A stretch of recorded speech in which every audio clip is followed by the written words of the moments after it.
Let's cross over to Nigeria, where we have Tessem Akende joining us live from Jos. Tessem, what more can you tell us about these attacks?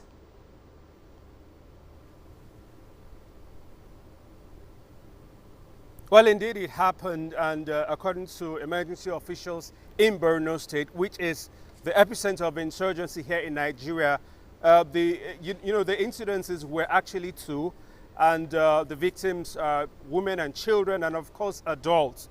The first instance, we are told, happened as a result of a suspected suicide bomber attaching an IED and going around a motor park. And the second instance, according to these emergency officials, happened when locals in the area were carrying out burial for victims of the first incident. So it's really a sad moment. Borno State, like I said, is the epicenter of insurgency here in Nigeria. I mean, the insurgency has been around since 2009. That's about 15 years.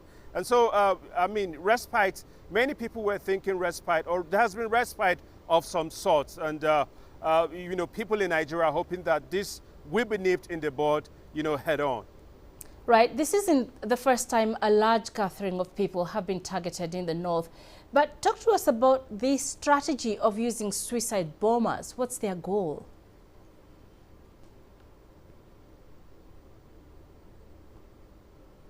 Yeah, well, indeed, northern Nigeria really has been a hotbed for insurgency, and not just insurgency, but, other forms of attacks and criminality. Here in the north central, for instance, we have the issue of farmers and herders always clashing, all in the jostle for land. But in the far, northeastern part of the country, talking about states like Borno, talking about states like Yobe, Adamawa, and all of that. It's been, according to security analysts, it's strictly an insurgency.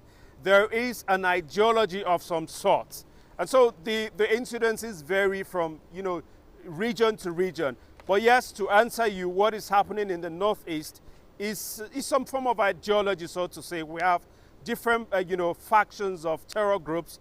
We have the Boko Haram, we have the Islamic State West Africa province, ISWAP. And so, yes, generally it's an insurgency happening in that part of the country. And finally, Tessem, how are the victims' families being assisted at this time?